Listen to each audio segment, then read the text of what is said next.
For the first time in decades, Egyptians vote in an election where the winners are unknown. But what powers will the new parliament have? And is the military helping or subverting this transition to a real democracy? This is Inside Story.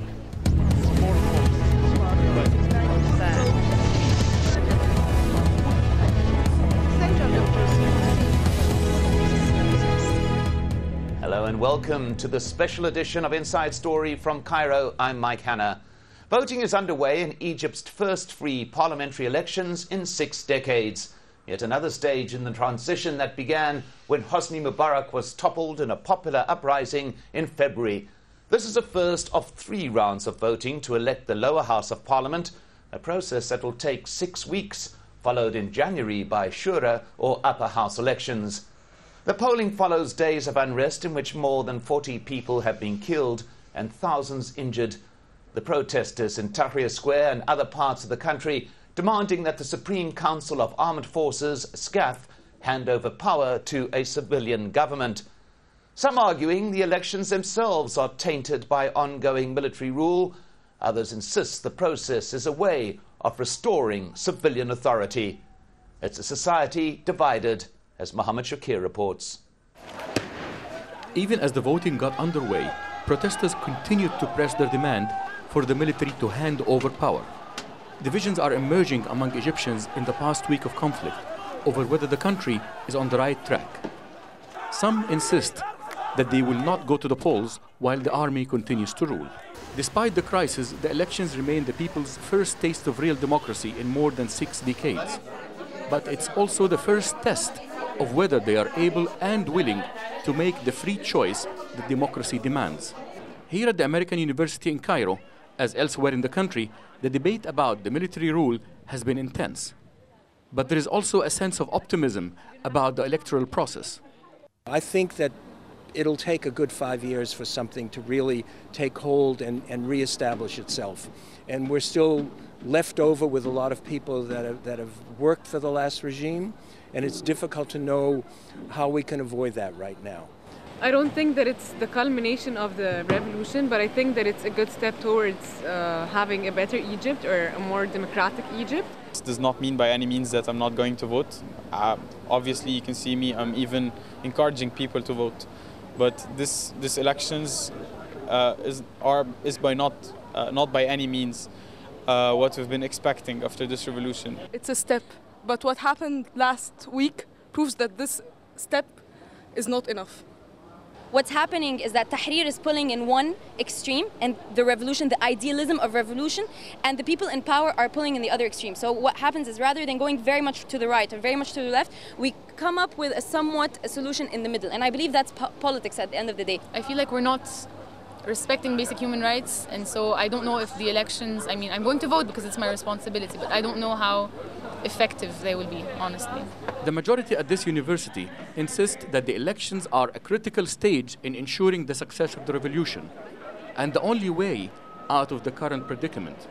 And many argue that the most effective way of ending military rule is to elect their own leaders in a transparent and legitimate election process. Students and faculty at the AUC in Cairo represent the Egyptian society in general. They are divided, but regardless of their division, they all tend to agree that the elections is a step forward, regardless of its size and the time it will take to effect real change on the Egyptian society.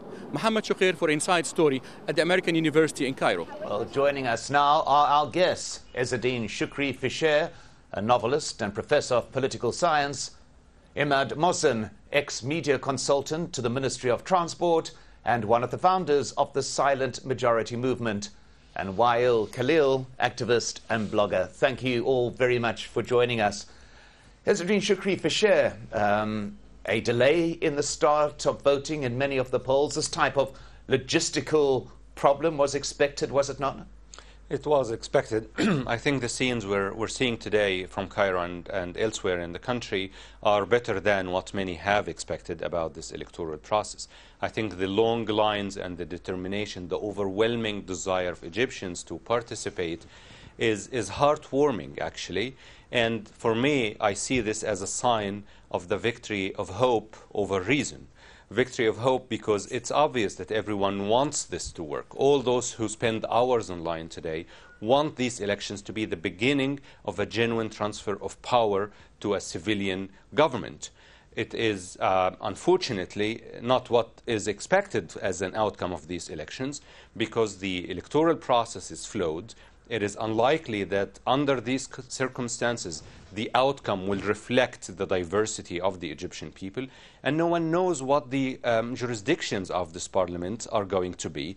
Is it a parliament that can form a government or not, can control a government or not? Is this really going to be a beginning of a transfer of authority from Scaf to a civilian government? This is unknown, as you said at the beginning. Everything is unknown. It's an ill-conceived and ill-designed process, but again, the desire of Egyptians to participate is, in my view, is the best outcome that we get today. We'll be discussing many of those issues. Emad Mohsen, though, the fact that people are out at the polls, the fact that an election process is underway, is in itself encouraging, is it not?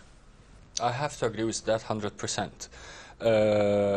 Me, myself, I was not expecting that like a couple of years ago, that the old regime would be going, inheriting the old thinking and old minding, and we wouldn't witness this elections, the free will, unless maybe after another 50 years. So that it happens and people are participating at this moment, and nobody knows and have no idea who's going to be winning this. This is a victory by itself. Wael Khalil, this is coming after a week of immense anger, immense resentment, the deaths of so many. And yet it seems as though in this particular process at the moment, this is all put aside and people are uniting to cast a ballot.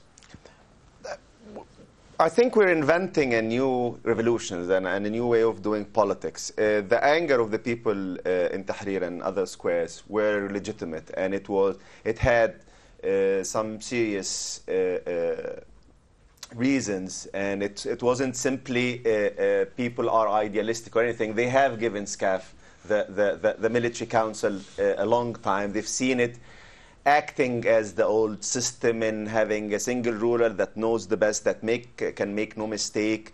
The heavy hand of the Interior Ministry and the military police attacking demonstrators and protesters on many occasions, and also the propaganda machine. We were talking before going in the program about the propaganda machine of the old regime, really the smear campaign, the distortion of information. So these were all the reasons that took people, and of course the death of so many young people, that was actually unnecessary. It was clearly the police insisting on not giving way, not withdrawing and killing those people. So the anger was real, the demands were very, very real and very reasonable, but people didn't see them as different than going to the elections. And I think I had many discussions in the square, and many people said we will continue with the protest, we'll continue with the sit-in, but we'll have shifts and go vote and come back. And this diversity, when people came out and say, oh, the square is against democracy, the square is against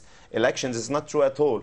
People are seeing two lanes to bring about the demands of this revolution, an electoral lane and a protest and street lane. Emad Mohsen, you started or were one of those who founded the so-called silent majority movement because you believed that the voice of many people was being drowned out by the tens of thousands who were in the square. Do you think the fact that most people appear to be going to the polls has in a way justified that position, that the Egyptian point of view is wider than what we've seen among the physical signs of the protest movement? Yes, I do. Actually, the silent majority, the people in Tahrir admitted that at the very beginning, in the 25th of Jan. They said that the silent majority supported them, and that's why Mubarak stepped down. When they deny now that the silent majority has a voice, there's a question mark is raised here. But at the moment, I see that as the earlier questionnaire for the constitution, the silent majority stepped and gave an opinion, and it proved they are majority. So I hope in this moment and during these elections, we'll find what justifies this.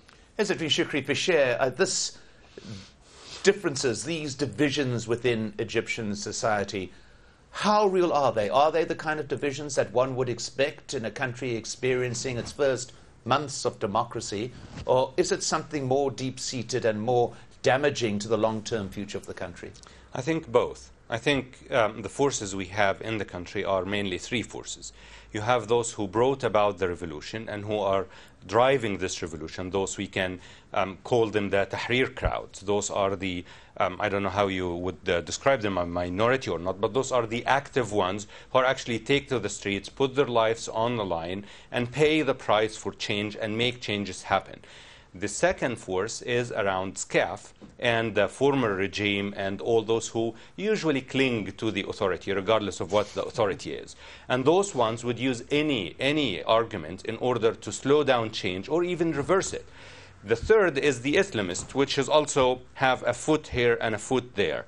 All three are vying for the support of the so-called silent majority, which I think is a fiction. There is no such thing as a silent majority, because if you look at the days of Tahrir, the first wave, we have millions of people on the streets of Egypt and the squares, not just in Tahrir. So I think we need to kind of re-examine the silent majority thing. There is what has been described, I think, very eloquently by John Malkovich in Burn after reading. He described it as the League of the Morons. Now, the League of the Morons has no problem with inconsistency. They can at the same time say, we love the revolution, we love democracy, we want it to happen, but we will oppose the Democrats, we will oppose those who try to make democracy a reality in this country, and we will accuse them of being conspirators with some foreign imaginary forces and so on. So if we put aside the members of the League and focus on the real political forces we have, this is you have two games at the same time. You have a game over authoritarianism between largely the Democrats in Tahrir crowd and Scaf. And you have another game at the same time around political Islam between the Islamists, Muslim Brothers and others, and the liberals and leftists in the Tahrir crowd. And the two games are intertwined. In the past 2 weeks, the Muslim Brothers and Islamists took a back seat and let the Tahrir crowd fight over authoritarianism alone with Scaf, because they knew elections are coming and they think they will win in elections. So there was no point for them to fight. Once this fight is over, then you will see the other fight will come later after the elections, and it will be around political Islam. So we're going to dance these two different dances all the time until Egypt takes a more stable shape. Well, Khalil, I saw you nodding your head there during that. Is that something that you agree with, that wide look at what is happening? I think I share some of what Aziz has been saying. The blocks we're talking about are not really static or fixed. I mean, the silent majority, the so-called silent majority, or the sofa party that they're calling them, the people at home watching, I think they're not the same people and they're not the same group. And the way that change come about when a larger part of those silent majority, so to speak, would join Tahrir or would participate in much larger scale than anything else. We've witnessed that. We've witnessed some of the Fridays where the turnout will be not as much, which means that the cause we're calling for, or some people are calling for, sometimes doesn't convince me myself.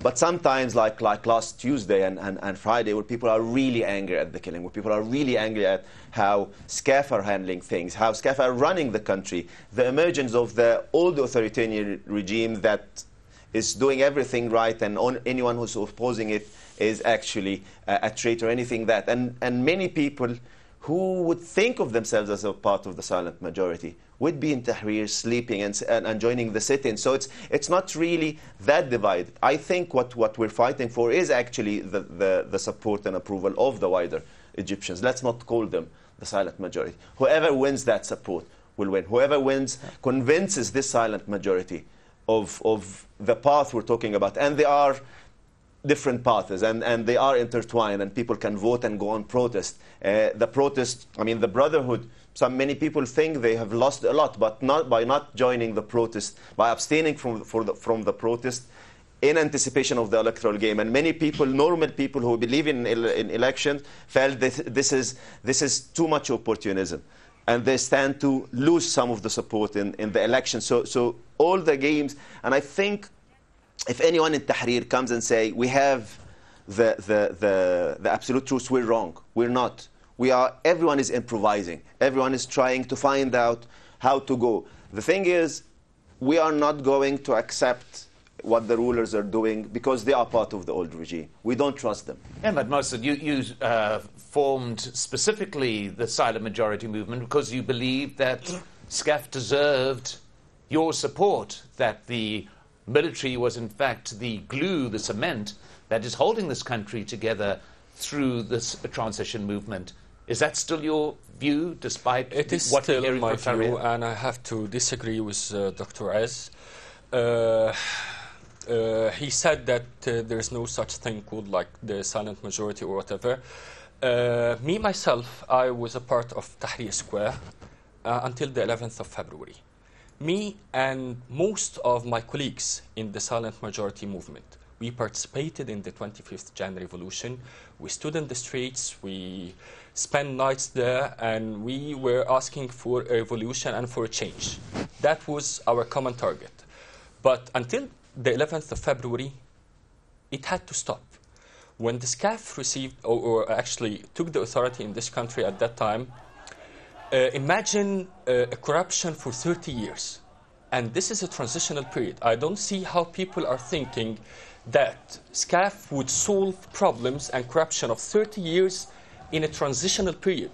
He should be carrying on the issues of the country or whatever, and same goes to the government. When we do not support them at the moment and we ask them to hand the authority, to whom? The people in Tahrir themselves.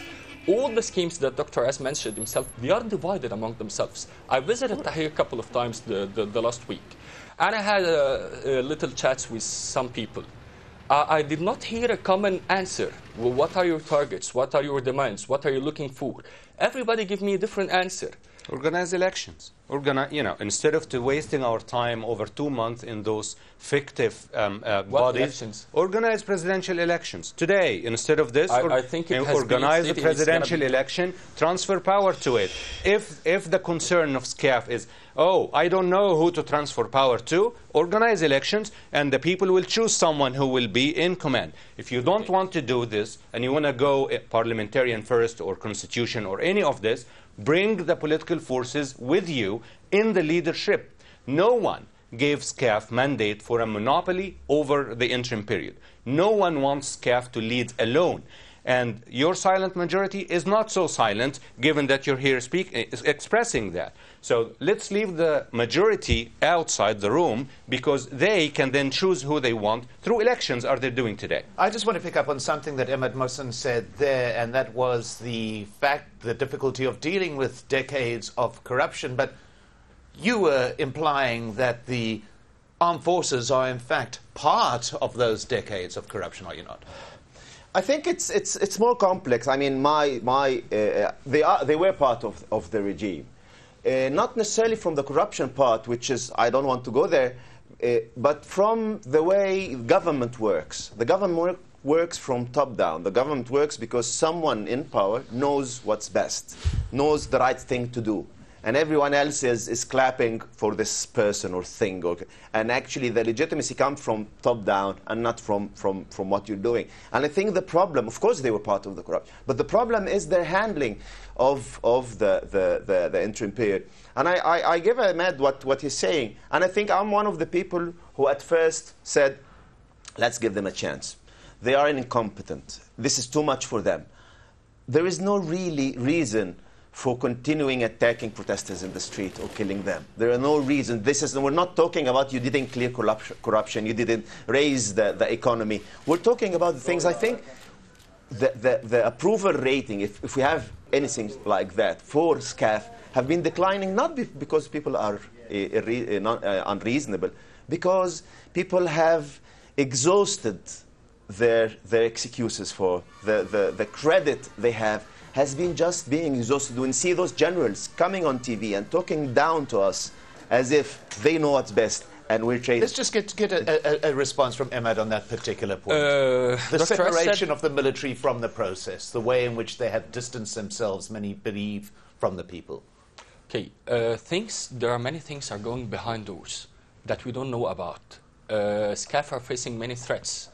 I don't think that the national security, that they should be revealing everything to us so that we settle down and feel relaxed and relieved and know that they are doing their job.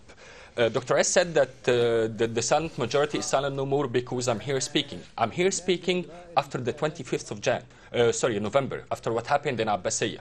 That's when we started to talk and when our voice is being heard. The presidential elections is going on in the 30th of June. The parliamentary elections is going nowadays. What more excuses they want? What do they need more? They said, okay, do something legal, legitimate, or whatever. Okay, we're doing so. They cannot wait 6 months. I heard somebody of the same, talking 6 months of the same, 6 months of killing on the street, 6 months of not a single improvement in the lives of Egyptians for no reasons. I mean, what's behind the closed door? Where is national security? What improvement? Of anything, of traffic. Let's talk about traffic. Okay, I'm bring about a change in traffic. Everybody is asking what the Scaf has done to the country, and I need to ask a question for everybody: what is changed in the Egyptians themselves? Every single bad habit the Egyptians have been doing. This is the old regime. This is the old regime. This is the wrong. What's wrong is what the Why Egyptians are you asking people to change, the government to change, and we are not changing ourselves? What do you think on that? Where's the initiative? Well, I think the difference between democracy and authoritarianism is exactly this. No authoritarian ruler say, I am despotic and I like it, and the rest of my people go to hell. All authoritarian rulers say, I know best, because I am privy to some information about your... Read George Orwell, Animal Farm. It's written in the 40s. It hasn't changed. It's the same principle. Authoritarian rulers know best. They protect us. We are the children that need protection and a patronizing figurehead to tell us what is best and maybe not even explain it too much. Just do what is best for us. And our job is to trust them and support them because of all those risks we're exposed to.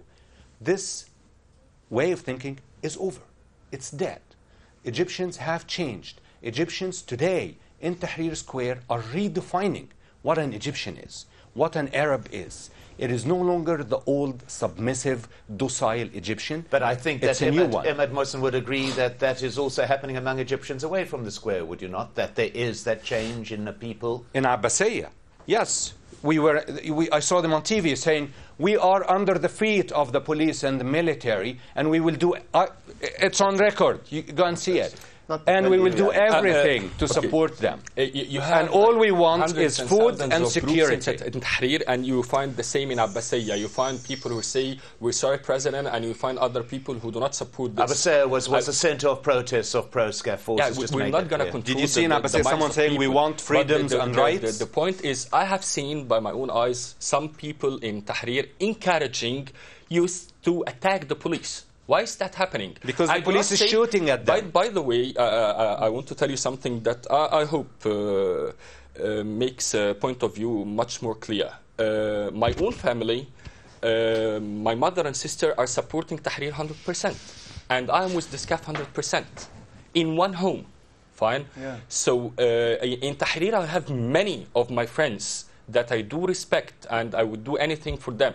And we talk about each things. We need to open a channel of communication to reach a compromise. But I do not want to hear like someone who have been interviewed in Tahrir with Lamis Al-Hadidi, and she asked him, did you hear the last speech for Tantawi? He said, I don't need to hear it. We said he leaves, then he leaves.